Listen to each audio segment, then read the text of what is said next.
Iran Israel তুমুল লড়াই, তেল আবিবে মিসাইল নিক্ষেপ, তেহরানে ক্ষেপণাস্ত্র ঘাঁটিতে হামলা, শর্তহীন আত্মসমর্পণের হুঁশিয়ারি ট্রাম্পের, সামরিক পদক্ষেপের ইঙ্গিত। রাজনৈতিক দলের সঙ্গে ঐকমত্য কমিশনের সংলাপ, বিএনপি জামায়াত সহ ২৯ দলের অংশগ্রহণ, জুলাইয়েই জাতীয় সনদ তৈরিতে সবার সহযোগিতা প্রত্যাশা আলী রিয়াজের।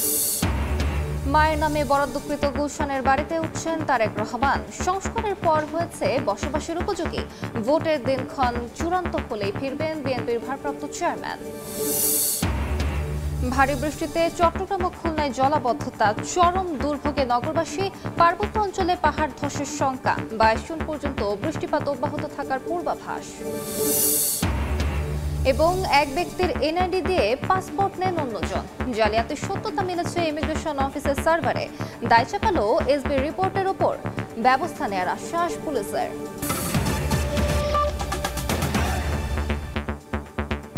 সময় সংবাদের সঙ্গে আছি আমি আলিশা ইসলাম। পাল্টাপাল্টি হামলায় অগ্নিগর্ভে পরিণত ইরান ও ইসরায়েল। মার্কিন প্রেসিডেন্ট ডোনাল্ড ট্রাম্প তেহরানের আকাশসীমা নিয়ন্ত্রণ নেয়ার দাবির পর ইসরায়েলের আকাশসীমা নিয়ন্ত্রণের পাল্টা ঘোষণা দেয় ইরান। এর আগে তেল আবিবে গোয়েন্দা সংস্থা মোসাদের কার্যালয় ধ্বংসের দাবি করে তেহরান। জবাবে ইরানের ১২টি ক্ষেপণাস্ত্র ঘাঁটিতে হামলা চালায় ইসরায়েল।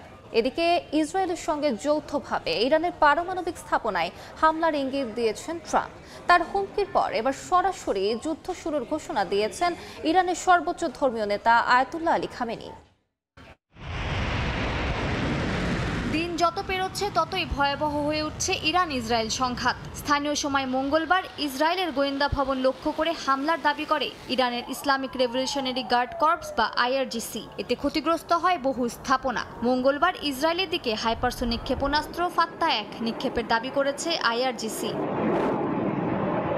তেহরানের আকাশসীমা নিয়ন্ত্রণে নেয়ার মার্কিন প্রেসিডেন্টের দাবির পর এবার আইআরজিসি পাল্টা দাবি করে ইসরায়েলের আকাশ সম্পূর্ণভাবে তাদের নিয়ন্ত্রণে রয়েছে। তারা আরও জানায়, ইসরায়েলের যেসব বিমান ঘাঁটি থেকে ইরানি ভূখণ্ডে হামলা চালানো হয়েছিল সেগুলোকেই নিশানা করে ক্ষেপণাস্ত্র ও ড্রোন হামলা চালানো হয়েছে। কাতার ভিত্তিক সংবাদ মাধ্যম আল জাজিরার তথ্য মতে গেল একদিনে ইসরায়েলে ৯ বারের মতো মিসাইল হামলা চালিয়েছে ইরান, যদিও ক্ষেপণাস্ত্রের সংখ্যা কমছে বলে জানায় ইসরায়েল। জবাবে ইরানে বেশ কয়েকটি ক্ষেপণাস্ত্র ঘাঁটিতে হামলার দাবি করেছে ইসরায়েলি সেনাবাহিনী। একাধিক সামরিক স্থাপনায় চালানো হয় বিমান হামলা। তেহরানের রকেট লঞ্চারগুলোতেও হামলার কথা জানায় ইসরায়েল। এদিকে মার্কিন প্রেসিডেন্ট ডোনাল্ড ট্রাম্প বলেছেন, ইরানের পারমাণবিক স্থাপনাগুলোতে ইসরায়েলের সঙ্গে যৌথ হামলা চালানোর কথা ভাবছেন তিনি। এর মধ্যে যুক্তরাজ্যের পূর্বাঞ্চলীয় একটি ঘাঁটি ত্যাগ করেছে কয়েকটি মার্কিন যুদ্ধবিমান। রয়্যাল এয়ারফোর্স লেকেনিথ ঘাঁটি থেকে কিছু F-35 যুদ্ধবিমান উড়াল দিচ্ছে। এর মধ্যে আকাশে জ্বালানি সরবরাহকারী একটি ট্যাঙ্কার বিমানও ছিল। ট্রুথ সোশ্যালে এক পোস্টে তিনি দাবি করেন, ইরানের সর্বোচ্চ ধর্মীয় নেতা কোথায় লুকিয়ে আছেন তাও যুক্তরাষ্ট্র জানে, তবে আপাতত তাকে হত্যার কোনো পরিকল্পনা নেই বলেও জানান ট্রাম্প। ট্রাম্পের হুমকির পর এবার সরাসরি যুদ্ধের ঘোষণা দিয়েছেন ইরানের সর্বোচ্চ ধর্মীয় নেতা আয়াতুল্লাহ আলী খামেনি। সামাজিক যোগাযোগ মাধ্যমের এক পোস্টে তিনি জানান, যুদ্ধ কেবল শুরু। এর কিছুক্ষণ পরে আরেক পোস্টে খামেনি জানান, ইরান কখনোই ইসরায়েলের সঙ্গে আপোষ করবে না। এদিকে চলমান ইসরায়েল ইরান সংঘাতের মধ্যে ট্রাম্পের সঙ্গে বুধবার পাকিস্তানের সেনাপ্রধান জেনারেল আসিম মুনিরের বৈঠক হবে বলে জানিয়েছে ব্রিটিশ গণমাধ্যম বিবিসি। হোয়াইট হাউসে এই বৈঠক অনুষ্ঠিত হবে। মালিহা সুহরওয়ার্দী, সময় সংবাদ। ইরান ও ইসরায়েল সংঘাত ঘিরে রণপ্রস্তুতি নিচ্ছে যুক্তরাষ্ট্র। আবারও ইরানের শর্তহীন আত্মসমর্পণ চেয়ে হুঁশিয়ারি উচ্চারণ করে ট্রাম্প বলেন, আমেরিকাকে টেক্কা দেওয়া সহজ নয়। এসবের মধ্যেই চলতি সপ্তাহে ইরানের সঙ্গে যুক্তরাষ্ট্রের আলোচনা হওয়ার খবর জানিয়েছে মার্কিন সংবাদ মাধ্যম। যুক্তরাষ্ট্র থেকে লস্কর আল মামুনের রিপোর্ট। ইরান ও ইসরায়েল সংঘাতে সরাসরি না জড়ানোর কথা বারবার বললেও তেহরানের উপর নানামুখী চাপ বাড়াচ্ছে যুক্তরাষ্ট্র। এরই মধ্যে ইরানের বিরুদ্ধে যুদ্ধজাহাজ পাঠিয়েছে যুক্তরাষ্ট্র। মধ্যপ্রাচ্যের বিমান ঘাঁটিগুলোতেও জোরদার করা হয়েছে অতিরিক্ত নিরাপত্তা। মার্কিন এক কর্মকর্তা জানিয়েছেন, মধ্যপ্রাচ্যে প্রায় ৩০,০০০ মার্কিন সেনা মোতায়েন থাকলেও বর্তমানে তা বাড়ানো হয়েছে ৪০,০০০-এ। একদিকে যুদ্ধ প্রস্তুতি, অপরদিকে আলোচনার দ্বারও খোলা রেখে এগোচ্ছে যুক্তরাষ্ট্র। উদ্দেশ্য একটাই, যে কোনো উপায়ে ইরানকে পারমাণবিক অস্ত্র অর্জন থেকে বিরত রাখা এবং দেশটির শর্তহীন আত্মসমর্পণ। ইসরায়েলের প্রধানমন্ত্রী বিনিয়ামিন নেতানিয়াহু চান ট্রাম্প যেন যুদ্ধে যোগ দেন এবং ফোর্ডোতে বোমা হামলা করেন। রক্তক্ষয়ী সংঘর্ষ ও মার্কিন হুমকির মধ্যেই ইরান যুক্তরাষ্ট্র আলোচনার সম্ভাবনার কথা জানিয়েছে মার্কিন সংবাদ মাধ্যম এক্সিওস। বৈঠকের প্রস্তুতিও নিচ্ছে ওয়াশিংটন। বিভিন্ন নির্ভরযোগ্য সূত্র জানায়, হোয়াইট হাউসে যুক্তরাষ্ট্রের মধ্যপ্রাচ্য বিষয়ক দূত স্টিভ উইটকফ ও ইরানের পররাষ্ট্রমন্ত্রী আব্বাস আরাগচির মধ্যে বৈঠকের সম্ভাবনা নিয়ে আলোচনা চলছে। মার্কিন প্রেসিডেন্ট ডোনাল্ড ট্রাম্প ইরানি কর্মকর্তাদের সঙ্গে দেখা করতে স্টিভ উইটকফ অথবা ভাইস প্রেসিডেন্ট জেডি ভ্যান্সকে পাঠানোর কথা ভাবছেন, এমনটাই জানিয়েছেন মার্কিন সংবাদ মাধ্যম সিবিএস নিউজের এক প্রতিবেদক। কানাডা থেকে ওয়াশিংটন ডিসিতে ফেরার পথে বিমানে ট্রাম্পের সফরসঙ্গী ওই প্রতিবেদক এক্সে শেয়ার করা এক পোস্টে আরও জানান, ইরানের পারমাণবিক সমস্যার প্রকৃত সমাধান চান ট্রাম্প। বৈঠকের দিনক্ষণ এখনও চূড়ান্ত হয়নি, তবে সূত্র জানিয়েছে যুদ্ধ এড়িয়ে চুক্তির পথে ফেরার এটি হবে প্রেসিডেন্ট ট্রাম্পের শেষ চেষ্টা। এদিকে হোয়াইট হাউসের মুখপাত্র জানান, মার্কিন বাহিনী এখনও আত্মরক্ষামূলক অবস্থানে রয়েছে। প্রেসিডেন্ট ট্রাম্প এখনও একটি শান্তিপূর্ণ সমাধান চান বলে ফক্স নিউজকে জানিয়েছেন প্রতিরক্ষা মন্ত্রী পিট হেক্সেতো। লস্কর আল মামুন, সময় সংবাদ, যুক্তরাষ্ট্র। ইরান ইসরায়েল যুদ্ধের জেরে বিশ্ববাজারে আরেক দফায় বেড়েছে অপরিশোধিত জ্বালানি তেলের দাম।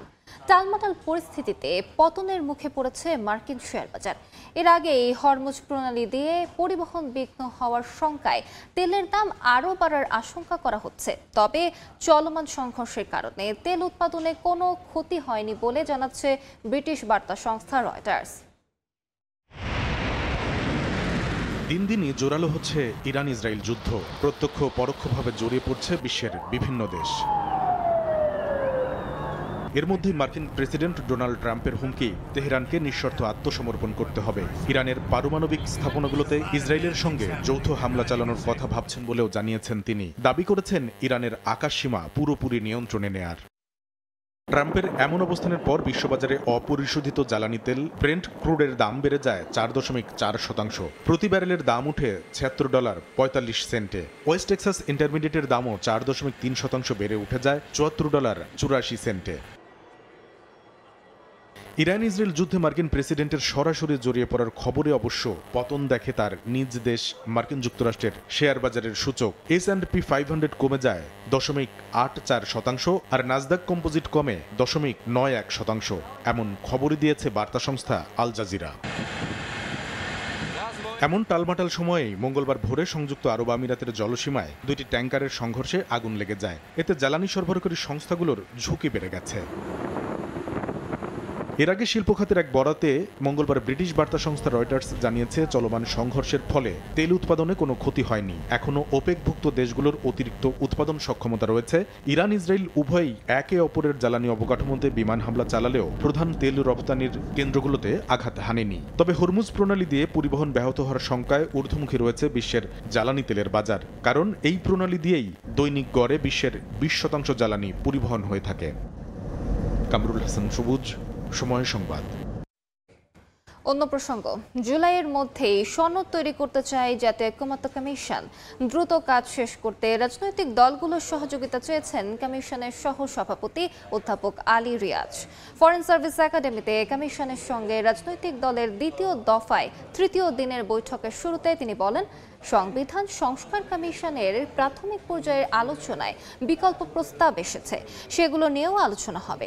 দ্বিতীয় দিনের অমীমাংসিত আলোচনা ছাড়াও রাষ্ট্রপতি নির্বাচন, জেলা সমন্বয় কাউন্সিল ও জাতীয় সাংবিধানিক কাউন্সিল নিয়ে আলোচনা হবে। ধারাবাহিক আলোচনায় বিএনপি, জামায়াত ও এনসিপি সহ 29টি দল অংশ নিচ্ছে। বিএনপি স্থায়ী কমিটির সদস্য সালাউদ্দিন আহমেদ, জামায়াতের নায়েবে আমির সৈয়দ আবদুল্লাহ মোহাম্মদ তাহের ও এনসিপির আহ্বায়ক নাহিদ ইসলাম বৈঠকে অংশ নিয়েছেন। এনসিসি বা জাতীয় সাংবিধানিক কাউন্সিলের ব্যাপারে এক ধরনের মতামত এসছে, যেগুলোর পরিপ্রেক্ষিতে কিছু কিছু বিকল্প প্রস্তাব বা আলোচনার মধ্যে প্রস্তাবও তৈরি হয়েছে। সেগুলো আপনাদেরকে জানানো হয়েছে এবং আমরা আশা করছি যে এই বিষয়ে আজকে আলোচনায় আমরা বড় রকমের অগ্রগতি অর্জন করতে পারবো। যে তাড়াহুড়োর চেয়ে জরুরি দরকার সেটা হচ্ছে সমস্ত বিষয়ে যেন আমরা সিদ্ধান্ত গ্রহণের ক্ষেত্রে যেটাকে আমরা বলি যে সকলের আলোচনার মধ্য দিয়ে যেন আমরা একটা জায়গায় আসতে পারি, সেই চেষ্টাটা আমাদের থাকবে। কিছু বিষয়ে সিদ্ধান্ত নেওয়া হয়েছে যে যেহেতু আলোচনা সমাপ্ত হয়নি, সিদ্ধান্ত গ্রহণের ক্ষেত্রে আমরা আগামী সপ্তাহের শুরুর দিকে আবার সেই আলোচনার গুলিতে ফিরে যাব। এই মুহূর্তে ফরেন সার্ভিস একাডেমিতে আছেন রিপোর্টার সানবীর রূপল, সরাসরি যাচ্ছি তার কাছে। জাতীয় ঐক্যমত্য কমিশনের দ্বিতীয় দফার তৃতীয় দিনের আলোচনা শুরু হয়েছে এবং যে আলোচনাটি সকাল 11টায় শুরু হওয়ার কথা, কিন্তু রাজনৈতিক দলগুলো তারা আসতে কিছুটা বিলম্ব হয়। সেই আলোচনাটি কিছুক্ষণ আগে শুরু হয়েছে, অর্থাৎ 11:30 বা তারও কিছু সময় পরে। এবং আজকের দিনের নির্ধারিত 3টি আলোচ্য বিষয় নির্ধারণ করা হয়েছে। তার মধ্যে অন্যতম রাষ্ট্রপতি নির্বাচন, সাংবিধানিক কাউন্সিল এবং জেলা সমন্বয় কাউন্সিল, এই 3টি বিষয়কে ধরেই আজকে আলোচনা চলবে। তবে গতকালকেও বেশ কিছু অমীমাংসিত বিষয় ছিল, সেই অমীমাংসিত বিষয় নিয়েও আজকে আলোচনা শেষ করতে চায় ঐক্যমত্য কমিশন। এবং ঐক্যমত্য কমিশনের সহসভাপতি অধ্যাপক ডক্টর আলী রিয়াজ তিনি কিছুক্ষণ বক্তব্যে তিনি বলেছেন যে তাদের প্রথম ধাপের যে আলোচনাগুলো ছিল, অর্থাৎ 166টি বিষয় নিয়ে তারা আলোচনা বসেছিলেন রাজনৈতিক দলগুলোর সঙ্গে, এবং কয়েক মাসের আলোচনায় যে ফলাফল উঠে এসেছে তারপরও 166টি বিষয়ের বাইরেও রাজনৈতিক দলগুলো বেশ কিছু প্রস্তাবনা দিয়েছে। সেই প্রস্তাবগুলো আলোচনার দাবি রাখে এবং সেগুলো নিয়েও তারা আলোচনা করবেন। তো আজকে যে আলোচনাটি হচ্ছে এবং সেই আলোচনার অধ্যাপক আলী রিয়াজ তিনি বলছেন যে খুব দ্রুতই রাজনৈতিক দলগুলো ঐক্যমত পৌঁছতে পারবে বলে তিনি আশা প্রকাশ করেন এবং জুলাইয়ের মধ্যেই একটি জাতীয় সনদ প্রকাশ করতে চায় এবং সেজন্য রাজনৈতিক দলগুলোর সহযোগিতা চেয়েছেন। এবং গতকালকে জামাত ইসলামী তারা অংশগ্রহণ না করলেও আজকে নায়েবে আমিরের তার নেতৃত্বে কিন্তু 3 সদস্যের জামাতের প্রতিনিধি দল উপস্থিত হয়েছেন এবং অন্যান্য দলের প্রতিনিধিরাও উপস্থিত হয়েছেন এবং বিকেল 5টা পর্যন্ত এই আলোচনা চলবে। এবং আজকে যে আলোচ্য বিষয়গুলো আছে সেই আলোচ্য বিষয়গুলো ঐক্যমতে পৌঁছাতে পুরোপুরি না পারলেও পরবর্তী দিনগুলো নির্ধারণ করা হবে। তো এখন পর্যন্ত এই ছিল ফরেন সার্ভিস একাডেমির সামনে থেকে সবশেষ তথ্য। সরাসরি যুক্ত ছিলাম ফরেন সার্ভিস একাডেমিতে। লন্ডন থেকে দেশে ফিরে মায়ের নামে বরাদ্দকৃত গুলশনের বাড়িতে উঠছেন তারেক রহমান। বেগম খালেদা জিয়ার ভাড়া বাসা ফিরোজার পাশের এ বাড়িতেই সপরিবারে ওঠার কথা রয়েছে তার বড় ছেলের। বসবাসের উপযোগী করতে বাড়িটির সংস্কার করা হয়েছে। দলীয় সূত্র বলছে নির্বাচনের দিনক্ষণ চূড়ান্ত হলে দেশে ফিরবেন বিএনপির ভারপ্রাপ্ত চেয়ারম্যান। রেজাউল হক রিপনের ছবিতে আহমেদ সালাহিনের রিপোর্ট। গুলশান 2-এর 196 নম্বরের বাড়িটি। বিএনপির ভারপ্রাপ্ত চেয়ারম্যান তারেক রহমান যেদিন দেশে ফিরবেন সেদিন তিনি এই বাড়িতে উঠবেন এমনটি সূত্র বলছে। একই সঙ্গে এই বাড়িটি বরাদ্দ করা হয়েছে বিএনপি চেয়ারপারসন বেগম খালেদা জিয়ার নামে। সবুজে ঘেরা ছিমছাম একতলা দালান, নিরিবিলি প্রাকৃতিক পরিবেশে গড়ে ওঠা সাদা রং করা বাড়িটি কারো চোখে না পড়লেও সীমানা ঘেঁষে এতদিন ছায়া দিয়েছে মেহগুনি। নয়নাভিরাম বাড়িটির ভেতরে রয়েছে নানা প্রকারের গাছ। লন্ডন থেকে দেশে ফিরেই গুলশান 2-এর 196 নম্বরের এই বাড়িতে ওঠার কথা রয়েছে বিএনপির ভারপ্রাপ্ত চেয়ারম্যান তারেক রহমানের। মা বেগম জিয়ার নামে 1981 সালে তৎকালীন সরকার 1.5 বিঘা জমির উপর নির্মিত বাড়িটি বরাদ্দ দেয়। চলতি মাসের 4 তারিখ নামজারির কাগজ বেগম জিয়ার হাতে তুলে দেন অন্তর্বর্তী সরকারের প্রতিনিধিরা। বিএনপি নেত্রী বেগম জিয়ার ভাড়া বাসা ফিরোজার উত্তর দিকের লাগোয়া বাড়িটি মূলত তার নামে বরাদ্দ করা ছিল আগে থেকেই। 3টি bed, drawing, dining, living room, swimming pool ও বাগান রয়েছে বাড়ির ভেতরে। নিরাপত্তায় নিয়োজিত আছেন 10 জন পুলিশ সদস্য। বসবাসের উপযোগী করতে গত 6 মাস ধরে সংস্কার করা হচ্ছে বাড়িটি। লন্ডনে ফিরে যাওয়ার আগে বাড়িটি পরিদর্শন করেছেন তারেক পত্নী ডাক্তার জুবাইদা রহমানও। দলীয় সূত্রে জানা গেছে জাতীয় নির্বাচনের দিনক্ষণ চূড়ান্ত হলেই লন্ডন থেকে দেশে ফিরবেন তারেক রহমান। জিয়াউর রহমান শহীদ হওয়ার পর বেগম জিয়ার নামে ক্যান্টনমেন্টের মইনুল রোডে আরও একটি বাড়ি 1982 সালে বরাদ্দ দিয়েছিলেন তৎকালীন রাষ্ট্রপতি হুসেইন মোহাম্মদ এরশাদ। 2010 সালে আদালতের মাধ্যমে সে বাড়ি থেকে প্রথমে আইনি নোটিশ, পরে উচ্ছেদ করা হয় তৎকালীন বিরোধী দলীয় নেত্রী বেগম খালেদা জিয়াকে। এরপর কিছুদিন ভাইয়ের বাসায় থেকে পরে 2012 সালের 21শে এপ্রিল ভাড়া বাসা ফিরোজায় ওঠেন সাবেক প্রধানমন্ত্রী বেগম খালেদা জিয়া। লন্ডন থেকে দেশে ফিরে মায়ের নামে বরাদ্দকৃত এই বাড়িতেই উঠছেন বিএনপির ভারপ্রাপ্ত চেয়ারম্যান তারেক রহমান। তবে তিনি কবে নাগাদ দেশে ফিরবেন তা নিয়ে রয়েছে সংশয়, জটিলতা। নেতাকর্মীরা বলছেন নির্বাচনের তফসিল ঘোষণার পরই তিনি দেশে ফিরবেন এবং সেই সময়ে তিনি এই বাড়িতে উঠবেন। তবে সবকিছু নির্ভর করছে তারেক রহমানের দেশে ফেরার উপর। আহমেদ সালেহীন, সময় সংবাদ, ঢাকা। অপহরণ ও গুমের মামলায় র্যাবের আইন ও গণমাধ্যম শাখার সাবেক পরিচালক মোহাম্মদ সোহাইলকে ট্রাইব্যুনালে হাজির করা হয়েছে। 2012 সালে ধানমন্ডির রবীন্দ্র সরোবর থেকে ছাত্র শিবির নেতা গোলাম মর্তুজা নিহিমকে তুলে নিয়ে গোপন স্থানে 47 দিন আটকে রাখার অভিযোগ সোহাইলের বিরুদ্ধে। বিচারপতি মোহাম্মদ গোলাম মর্তুজা মজুমদারের নেতৃত্বাধীন 3 সদস্যের ট্রাইব্যুনালে এই বিষয়ে শুনানি হবে। এদিকে ড্রোন দিয়ে আন্দোলনকারীদের খোঁজার অভিযোগে অতিরিক্ত পুলিশ সুপার ইশতিয়াক তাকেও ট্রাইব্যুনালে আনা হয়েছে। ইশতিয়াক সাবেক বিচারপতি আবু আহমেদ জমাদারের ছেলে। এ মামলায় অন্যতম পলাতক আসামি ডিবির হারুন ও রশিদ। এদিকে গাবতলীতে হত্যাযজ্ঞের মামলায় অতিরিক্ত পুলিশ সুপার SM মাইনুলকেও ট্রাইব্যুনালে হাজির করা হয়েছে। টানা বৃষ্টিতে দেশের বিভিন্ন স্থানে জলাবদ্ধতা সৃষ্টি হয়েছে। এ নিয়ে বিস্তারিত জানাতে এই মুহূর্তে চট্টগ্রামের আগ্রাবাদে আছেন রিপোর্টার শফিকুল আলম এবং খুলনায় PTI মোড়ে আছেন তানজিম আহমেদ। শুরুতে যাচ্ছি শফিকের কাছে। শফিক,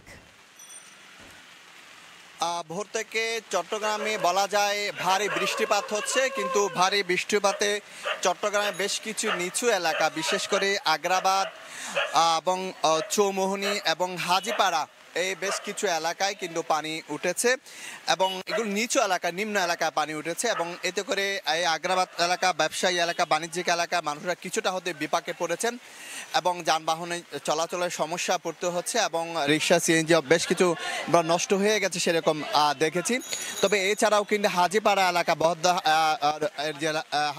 হাজিপাড়া এলাকাও পানি উঠেছে এবং চৌমোহনী বেশ কিছু এলাকা পানি উঠেছে। তবে একটি কথা জানিয়ে রাখি, চট্টগ্রামের সবচেয়ে বেশি জলাবদ্ধতা হয় মুরাদপুর 2 নম্বর গেট, জিসে মোড়, চকবাজার, সেই এলাকায় কিন্তু সেরকম জলাবদ্ধতা হয়নি। এগুলো হচ্ছে তারা বলছেন যে সিটি কর্পোরেশন এবং যে নালা সংস্থা বলছে এই এলাকায় কিন্তু নালা জ্যাম থাকার কারণে কিন্তু জোয়ারের পানির কারণে কিন্তু জলাবদ্ধতা সৃষ্টি হয়। তবে সকাল থেকে যেই বৃষ্টি হয়েছে এটি ভারী বৃষ্টিপাত বলা যায়। আবহাওয়া অফিস বলছে সকাল 9টা পর্যন্ত বিগত 24 ঘন্টায় প্রায় 55 মিলিমিটার বৃষ্টিপাত রেকর্ড করা হয়েছে বন্দরনগরী চট্টগ্রামে। এইতে করে আগামীতে আরও বৃষ্টিপাত হওয়ার সম্ভাবনার কথা জানাচ্ছেন তারা। তো আপনারা দেখতে পাচ্ছেন আসলে যারা এখানে ব্যবসায়ী এলাকায় যে এলাকা পানি উঠেছে এই এলাকার মানুষজন কিন্তু কিছুটা অস্বস্তিতে আছে, যেহেতু এটি বাণিজ্যিক এলাকার গুরুত্বপূর্ণ এলাকা হচ্ছে আগ্রাবাদ। এই আগ্রাবাদে যেহেতু ব্যবসায়ী প্রতিষ্ঠানগুলো রয়েছে, বিভিন্ন পাশে কিন্তু চট্টগ্রাম বন্দর এবং চট্টগ্রামে যে সবচেয়ে বেশি যে ব্যাংকের শাখাগুলো সবচেয়ে বেশি এই চট্টগ্রামের এই আগ্রাবাদে। তো সব কিছু মিলিয়ে যেটি বলা যায়, এই যে জলাবদ্ধতার কারণে কিছুটা বেগ পেতে হচ্ছে সাধারণ মানুষকে এবং দোকান ব্যবসায়ীরা, এখানে আশেপাশে যারা ব্যবসায়ীরা আছে তাদেরকেও নানা সমস্যা পড়তে হচ্ছে। তবে যে এলাকার জলাবদ্ধতা হয় বেশি সেই এলাকা পানি উঠেনি, আগ্রাবাদে পানি উঠেছে, চট্টগ্রাম বেশ কিছু নিচু এলাকা পানি উঠেছে। তো এই ছিল আমার কাছে সর্বশেষ তথ্য। এখন চলে যাচ্ছে খুলনায় তানজিমের কাছে। রাতের পর ভোর থেকেও খুলনার বিভিন্ন এলাকায়, পুরো খুলনা জুড়ে বলতে হবে, গুড়ি গুড়ি বৃষ্টি, এর ফলে জনজীবনে বেশ ভোগান্তি সৃষ্টি হয়েছে। একই সাথে নগরের বেশ কয়েকটি জায়গায় কিন্তু আসলে জলাবদ্ধতা সৃষ্টি হয়েছে। এর মধ্যে PTI মোড়, মুজগুনি সহ কয়েকটি এলাকার কথা আমরা শুনেছি। সেসব সড়কে আসলে যাতায়াতকারীদের কিছুটা দুর্ভোগ পোহাতে হচ্ছে। তবে গতকালকের তুলনায় যদি আজকের চিত্র বলতে চাই সেক্ষেত্রে আসলে ভিন্ন, অর্থাৎ গতকালকেই খুলনার বিভিন্ন সড়কগুলোতে অন্তত হাঁটু সমান পানি ছিল, সেই পানিটা আছে তুলনামূলক কম। এর কারণ আসলে বৃষ্টিপাতের পরিমাণ কম হওয়াতে, অর্থাৎ গুড়ি গুড়ি বৃষ্টি বিরামহীনভাবে পড়লেও এখন পর্যন্ত মুষলধারে বৃষ্টি খুলনাতে হয়নি।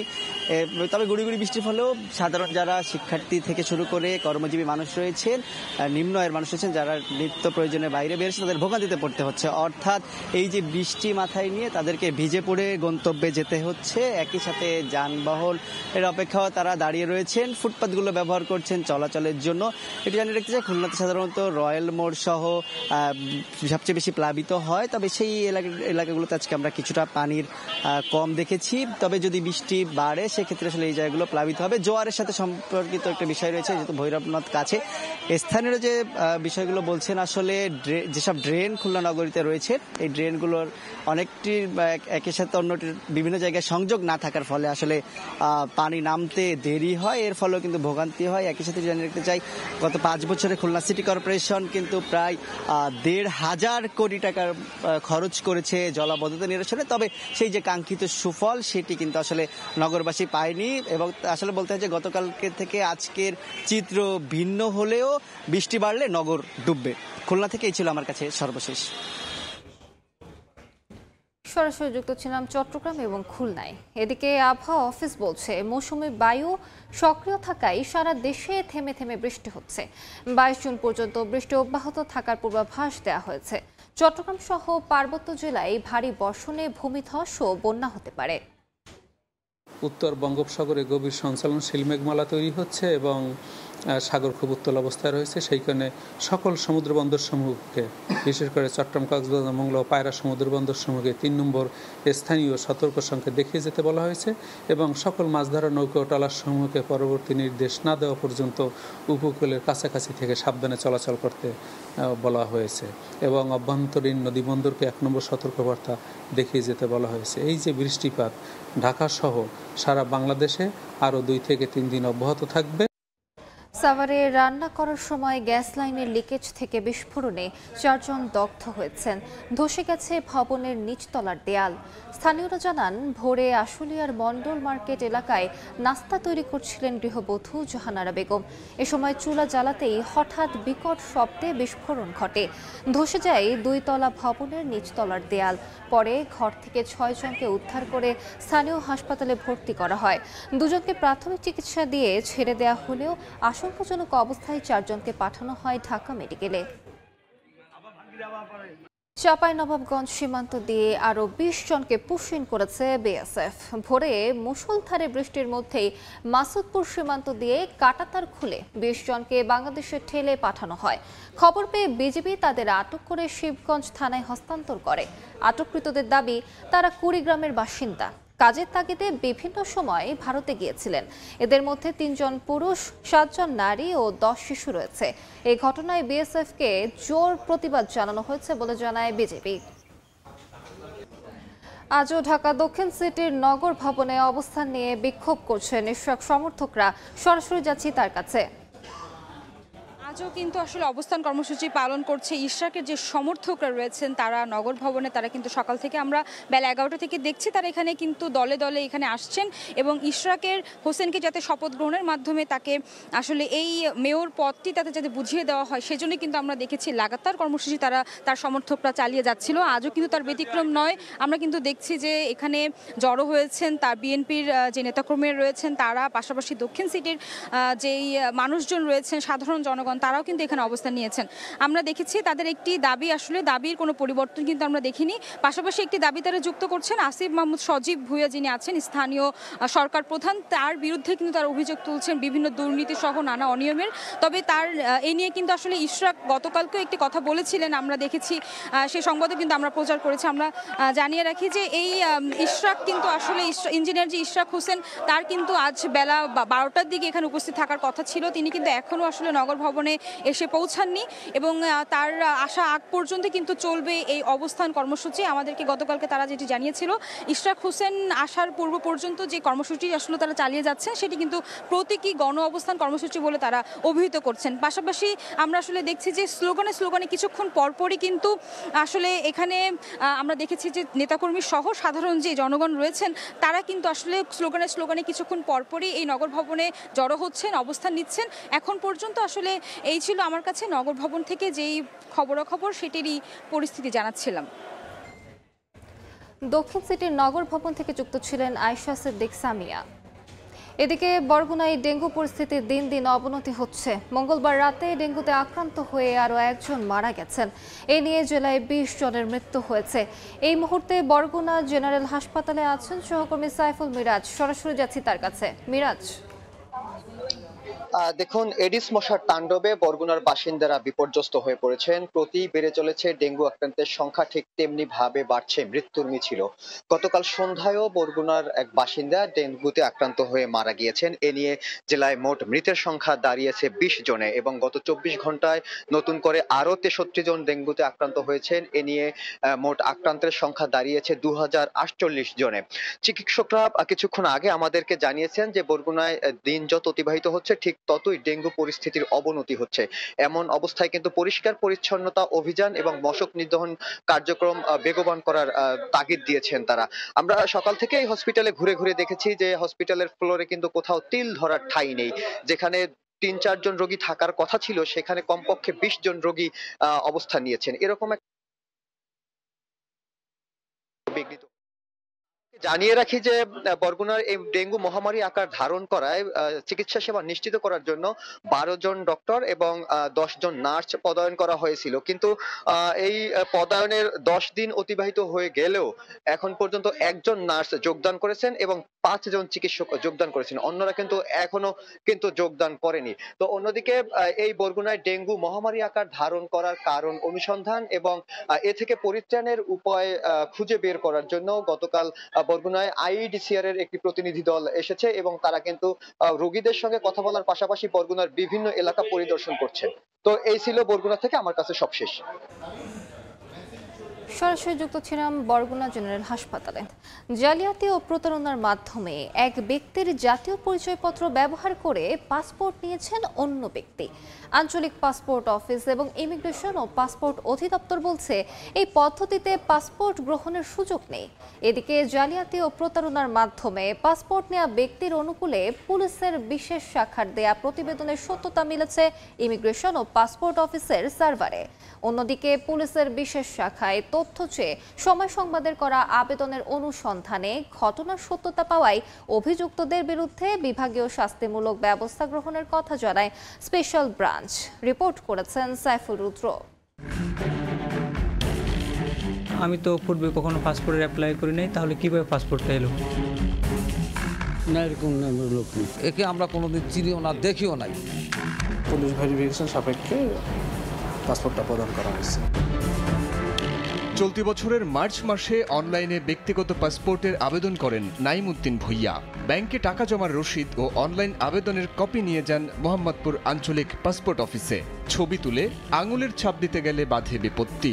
নাইম জানতে পারেন তার এনআইডির অনুকূলে এর আগে একটি পাসপোর্ট ইস্যু করেছে পাসপোর্ট অধিদপ্তর, যার প্রকৃত মালিক অন্য কেউ। আমি তো পূর্বে কখনো পাসপোর্টের অ্যাপ্লাই করি নাই, তাহলে কিভাবে পাসপোর্টটা এলো? ইসমাইল সাহেবের সাথে ডিসকাস করে আমার সকল কাগজের ডকুমেন্টস যেগুলো আছে এগুলোর ফটোকপি নিল। জিজ্ঞেস করলাম আমি এটার আপডেট কবে পাবো। তো উপবিচারক একটু বিরক্ত স্বরে আমাকে বলল যে আপনি এখন যান। এক সপ্তাহ পর আমি তাকে কল দিলাম যথারীতি। তো শফিক সাহেব আমাকে বলে আমার কাছে এটা কোনো আপডেট নেই, তারা আমাকে কোনো সিদ্ধান্ত দেয় না এখন। জালিয়াতির মাধ্যমে নেয়া পাসপোর্টের আবেদনের কপি হাতে আসে সময় সংবাদের। সেখানে দেখা যায় নাইমের নামে থাকা এনআইডি কার্ডের ছবি ও ঠিকানা পরিবর্তন করেছে প্রতারক। পরিবর্তন করা হয়েছে স্থায়ী ঠিকানাও। সত্যতা যাচাইয়ে অনুসন্ধানে নামের সময় সংবাদ। পাসপোর্টে দেয়া ঠিকানায় গিয়ে দেখা যায় যার নামে পাসপোর্ট সেই ব্যক্তি এই বাড়িতে কখনোই ছিলেন না। না, এরকম লোক নেই। আমরা দীর্ঘদিন ধরে আসি তো এখানে, সেক্ষেত্রে এটা কোনো প্রশ্নই আসে না। ভেরিফিকেশনে কেউ আসে না। একে আমরা কোনোদিন চিনিও না, দেখিও নাই। মালিক তুমি দেখছো? না, আমি দেখিনি। না, ও আমাদের সিকিউরিটি, ও কোনোদিন দেখে নাই। আমি আজকে 2 বছর পর্যন্ত আসছি, তো এই নামে আমি কেউ পাইনি। আর এবার মোহাম্মদপুর আঞ্চলিক পাসপোর্ট অফিসে ডেটাবেজের সঙ্গে প্রতারকের দেয়া তথ্য মিলিয়ে দেখে সময় সংবাদ। 10 বছর মেয়াদি 48 পাতার এই পাসপোর্টটি সরবরাহ করে মোহাম্মদপুর আঞ্চলিক অফিস। এনআইডি জালিয়াতি করে পাসপোর্ট কিভাবে নেওয়া সম্ভব হলো? তৎকালীন দায়িত্বপ্রাপ্ত কর্মকর্তা দায় চাপালেন পুলিশের বিশেষ শাখার রিপোর্টের উপর। এনআইডির সাথে যেহেতু ছবি অ্যাড ছিল না, সে কারণে ছবি যাচাই করা হয়তো সম্ভব হয়নি। আইডি কার্ডের সাথে নামের মিল ছিল, বাবা মার নাম মিল ছিল। পুলিশ ভেরিফিকেশন সাপেক্ষে পাসপোর্টটা প্রদান করা হয়েছে। ছবি, ঠিকানা ও আঙুলের ছাপ যাচাই করার সুযোগ থাকার পরও এমন ঘটনা কিভাবে ঘটছে? তথ্য চেয়ে করা আবেদনের 24 ঘন্টার মধ্যে সময় সংবাদকে লিখিত বক্তব্য পাঠায় পাসপোর্ট অধিদপ্তর। সেখানেও বলা হয় এসবির প্রতিবেদনের ভিত্তিতেই পাসপোর্ট ইস্যু করা হতো। ভেরিফিকেশন রিপোর্ট সম্পর্কে জানতে যোগাযোগ করলে লিখিত আবেদন করতে বলে এসবি অফিস। 28 এপ্রিল সময় সংবাদের আবেদন গ্রহণ করলেও উত্তর পাঠায় 23 দিন পর। উত্তরে বলা হয় একজনের তথ্য ব্যবহার করে অন্য জনের পাসপোর্ট গ্রহণে সংশ্লিষ্ট পাসপোর্ট অফিসের দায়-দায়িত্ব রয়েছে। পাশাপাশি এটা অনুসন্ধানকারী কর্মকর্তার গাফিলতি ও অদক্ষতার কারণে হতে পারে। এর জন্য দায়ী কর্মকর্তাদের বিরুদ্ধে বিভাগীয় শাস্তিমূলক ব্যবস্থা গ্রহণ প্রক্রিয়াধীন রয়েছে বলে জানানো হয়। তবে জালজালিয়াতি করে পাসপোর্ট নেয়া ব্যক্তির অবস্থান এখনো অজানা। সাইফুল রুদ্র, সময় সংবাদ, ঢাকা। গল টেস্টের দ্বিতীয় দিনে ব্যাট করছে বাংলাদেশ। এই মুহূর্তে গল ইন্টারন্যাশনাল ক্রিকেট স্টেডিয়ামে আছেন রিপোর্টার তারেক হাসান শিমুল। সবশেষ খবর জানতে সরাসরি চলে যাচ্ছি তার কাছে। রৌদ্রোজ্জ্বল আবহাওয়া গলে এবং কি দারুণ একটা সকাল কাটিয়েছে বাংলাদেশ দল বলতেই হয়। 383 রান স্কোরবোর্ডে জমা করেছে এখন পর্যন্ত। একটি মাত্র উইকেট পড়েছে, সেটি নাজমুল হোসেন শান্ত। অধিনায়ক দারুণ একটি ইনিংস খেলে আউট হয়েছেন, সেই জায়গা থেকে আক্ষেপ নিয়েই ফিরেছেন শান্ত। 148 রান করেছেন, 2 রান হলে 150 রানের মাইল ফলকটা স্পর্শ করতে পারতেন তিনি। সেই জায়গা থেকে আসলে বলতে হয় যে তিনি আসলে ওই আক্ষেপটা নিয়ে ফিরেছেন। তবে লিটন দাস যিনি তার পরবর্তীতে এসেছেন, যে উইকেটটা সকালের দিকে কিছুটা স্লো থাকলো, পরবর্তীতে কিন্তু সেটা ড্রাই হয়েছে রোদের প্রখরতার কারণে। বোলাররা যে সুবিধাটা সকালে পাওয়ার, আগের দিনের যে নতুন বলটা ব্যবহার করা হয়েছে সেটা কিছুটা ভুগিয়েছে শুরুর দিকে, যেখানে আসলে বলা চলে যে একটা স্লো ডেলিভারিতে শান্ত ফিরে গিয়েছে। তবে লিটন এবং কি মুশফিকুর রহিম দুজন কিন্তু দারুণভাবে সামলেছেন পরবর্তী সময়টা, এবং কি লাঞ্চ ব্রেক পর্যন্ত কিন্তু আর কোনো উইকেটের পতন হয়নি, এবং কি দুজন ব্যাটসম্যানই দারুণ একটা পার্টনারশিপও গড়েছেন। বলা চলে যে গতকালকে যেই 282 রানে বাংলাদেশ প্রায় 292 রানে যে বাংলাদেশ দিন শেষ করেছিল, সেই জায়গা থেকে প্রায় 91 রান কিন্তু প্রথম সেশনে যোগ করেছে বাংলাদেশ দল। সেই জায়গা থেকে দারুণ সেশন কেটেছে। দ্বিতীয় সেশনটা যদি এভাবে কাটতে পারে বাংলাদেশের জন্য, বলা যায় যে এই গল টেস্টের লাগামটা থাকবে বাংলাদেশের হাতে। তো আমার কাছে এই ছিল সবশেষ খবর। সরাসরি যুক্ত ছিলাম শ্রীলঙ্কায়। রাজধানীর উত্তরায় ঢাকা মহানগর উত্তর বিএনপির সদস্যপদ নবায়ন কার্যক্রমের উদ্বোধনী অনুষ্ঠানে বক্তব্য রাখছেন দলের মহাসচিব মির্জা ফখরুল ইসলাম আলমগীর। সরাসরি যাচ্ছি সেখানে। এবং বিজয় অর্জন পর্যন্ত কাজ করে গেছেন, এখনো কাজ করছেন। আমাদের সকলের অত্যন্ত প্রিয় মুস্তফা জামান সাহেব, মঞ্চে উপবিষ্ট আছেন অনেক নেতা, সবাই আমার প্রিয়। এক এক করে নাম বলতে গেলে অনেক সময় নিয়ে নেবে, তো আমি তাদের অনুমতি নিয়ে নিচ্ছি যে আমি তাদের নাম বলছি না। সবাই আমার ব্যক্তিগতভাবে আমার দীর্ঘ পরিচিত, এবং তাদের সঙ্গে আমি একসাথে লড়াই করেছি, জেলে গেছি। সুতরাং ওরা, আমি আশা করি কিছু মনে করবে না। এবং এই তুরাগ থানার সংগ্রামী বিএনপির নেতা কর্মী ভাই ও বোনেরা, অঙ্গ সংগঠনের নেতা কর্মী ভাই ও বোনেরা, আজকে আমার খুব ভালো লাগছে। এই উত্তরায় আসতে পারলেই আমার খুব ভালো লাগে। আমি প্রায় 17 বছর উত্তরায় আমি আপনার থেকেছি, বাস করেছি, এবং আপনাদের প্রায় সকলের সঙ্গে আমার যোগাযোগ ছিল, কথাবার্তা ছিল, পরিচয় ছিল। অনেকে আমার অত্যন্ত খুব ঘনিষ্ঠ ছিলেন, নিয়মিত আমার ঘরে যেতেনও। সেজন্য যখনই আফাজ আমাকে বললেন যে স্যার আমরা একটা এই সদস্য নবায়ন একটা কর্মসূচির উদ্বোধন আপনাকে করাতে চাই, আমি অসুস্থ থেকেও আমি না করতে পারিনি। আপনারা অনেকে শুনেছেন যে আমি গত কয়েকদিন আগে চোখের একটা বড় সার্জারি করে আমি দেশে এসেছি। উত্তরায় বক্তব্য রাখছেন মির্জা ফখরুল ইসলাম আলমগীর। আমরা সরাসরি যুক্ত ছিলাম সেখানে। এই ছিল সময় সংবাদে, সঙ্গে থাকুন সময়।